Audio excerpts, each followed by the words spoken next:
With that, I would like to introduce my estimable colleague, Candid Wuest.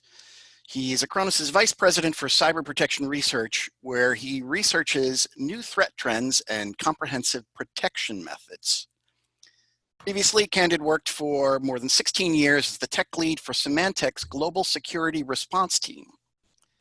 He's published a book and many white papers, frequently cited as a security expert in Tier 1 media outlets.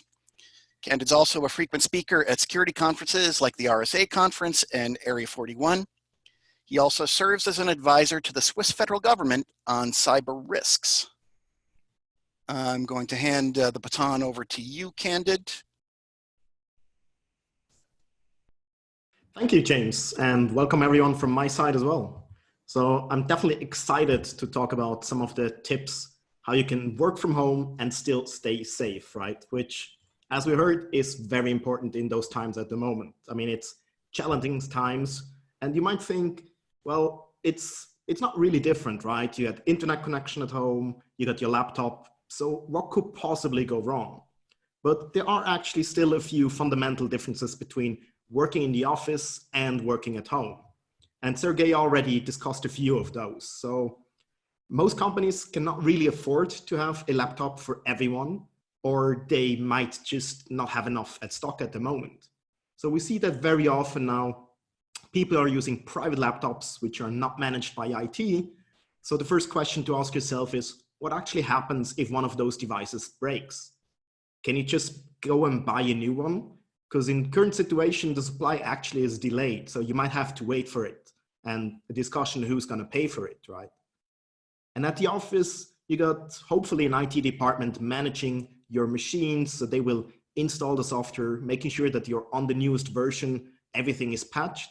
But at home, that's up to you, right? You are the administrator. So you need to make sure that all the software is updated.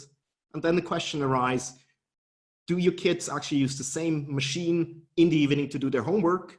Maybe they're installing some games as well, or some application for school. Do you know that? Have you that under control? Another point to raise is the gateway security at the perimeter. And yes, of course, the old analogy of the medieval castle with a huge wall and some moat with, I don't know, crocodiles and venomous snakes is not really true anymore, because now you have very applications running in the cloud, so accessible from everywhere. But it still holds true to some extent, because in the office, your gateway security, like firewalls or intrusion prevention systems, will protect all the machines which are inside from at least some of the threats. At home, you're probably looking at a, well, maybe outdated router or Wi-Fi access point that you got from your broadband provider. And the question there is, when was the last time that you actually checked if you're using the default password? If there are some updates to be played into? And how secure is your Wi-Fi at all? Do you trust all the devices in your home? Maybe you're trusting your laptop because it's a work laptop. But have you checked your smart TV, your smart fridge, or your smart kettle? Those are essentially all workloads which have a computer inside, which could potentially attack you, and then through your machine go into the corporate network. And the last one to point out is, of course, the storing of secure or sensitive information. In the corporate environment, you usually have some measurements like policies or data loss prevention tools, which can enable to control where the information flows.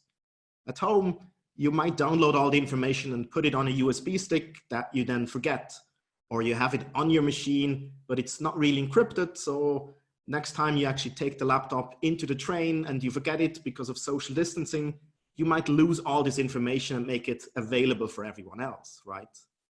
And to add on top of this, you also have the issues of connectivity. I mean, in the end, there's always some connectivity problems here and there. We see it when everyone's working at home at the moment, but those could also be an attack, like a distributed denial of service attack, where someone's deliberately trying to kick you out of that meeting, which is very important. So you can see there are a lot of questions that when working from home definitely should be answered, right? And need an answer in order to know, are you secure or not?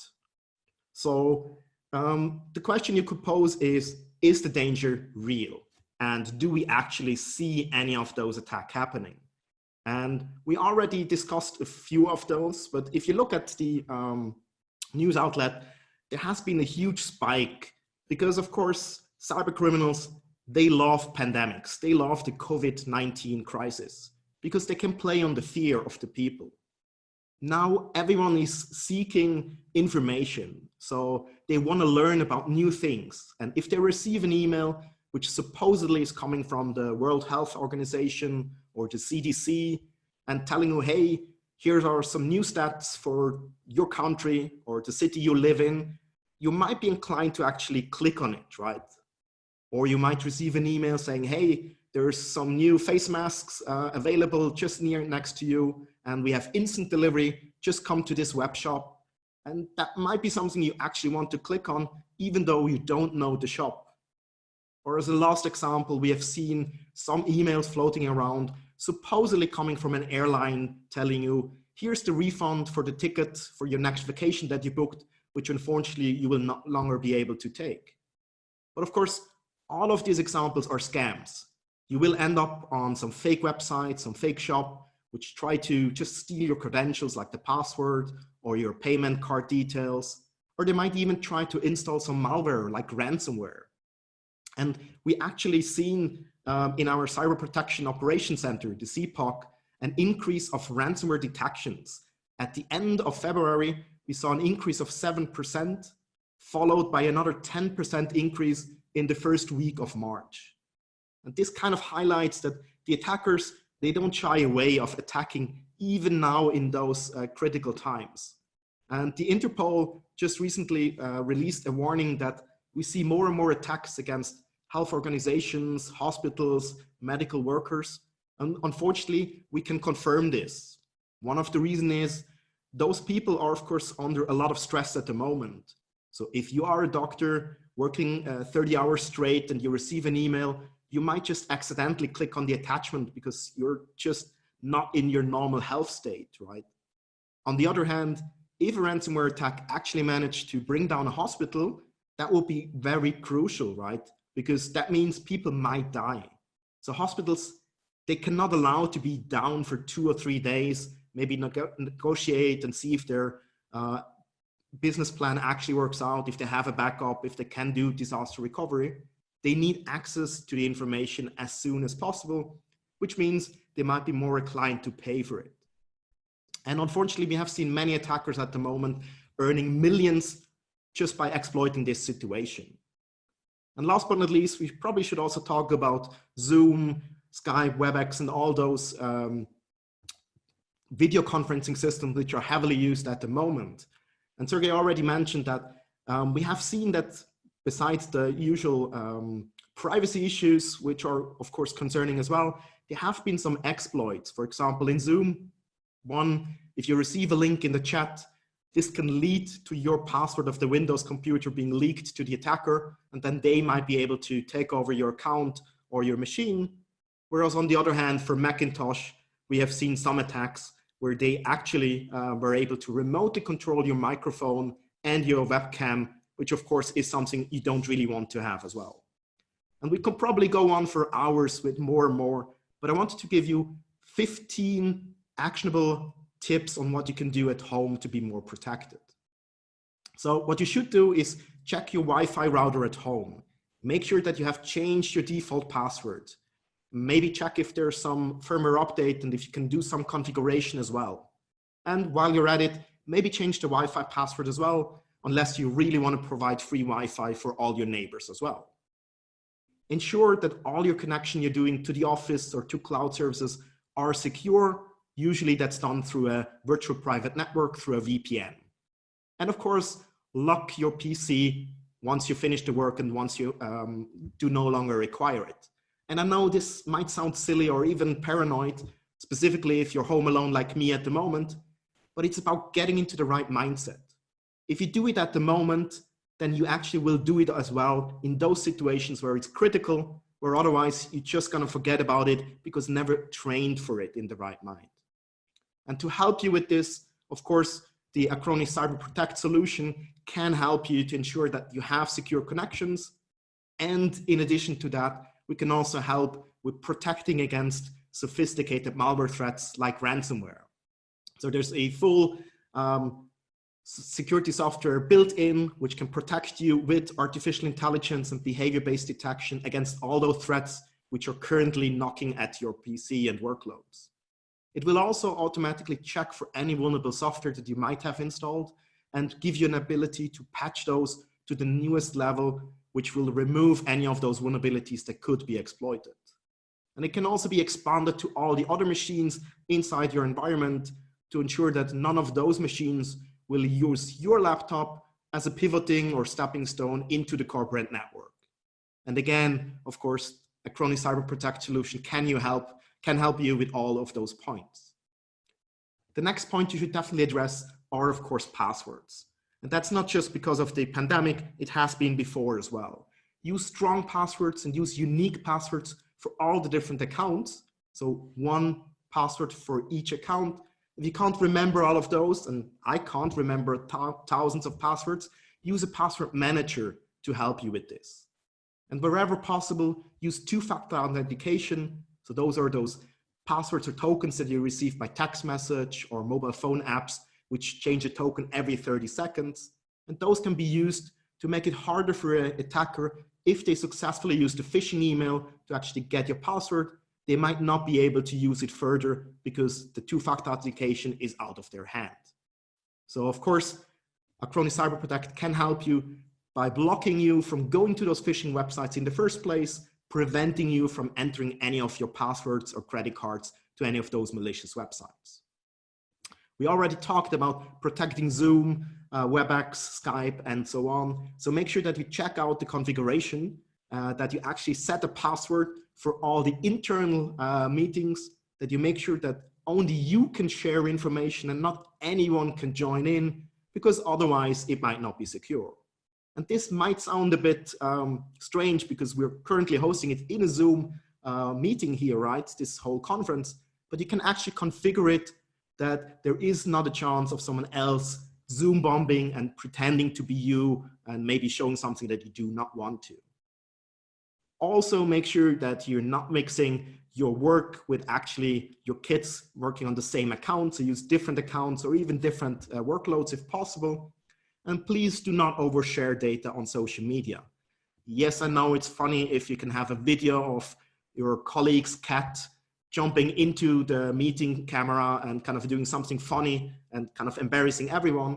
But if you post that to Instagram, there's a high chance that you actually reveal the information about the meeting location.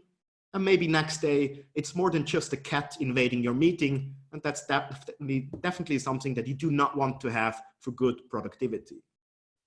And last but not least, it's all about data and privacy. So make sure you have to back up all your information, at least daily, maybe even more frequent if you update some important documents. If you store them locally, encrypt the full workload, or maybe have an ability to remotely wipe it, like many smartphones have. Apply this to laptops and computers as well. And very important, use a secure application to actually share data, to collaborate. And this, of course, can be done through the Acronis File Advanced or CyberFile Cloud, which offers a secure way to share information, share data inside your organization, but also with external people. So there are a few tips.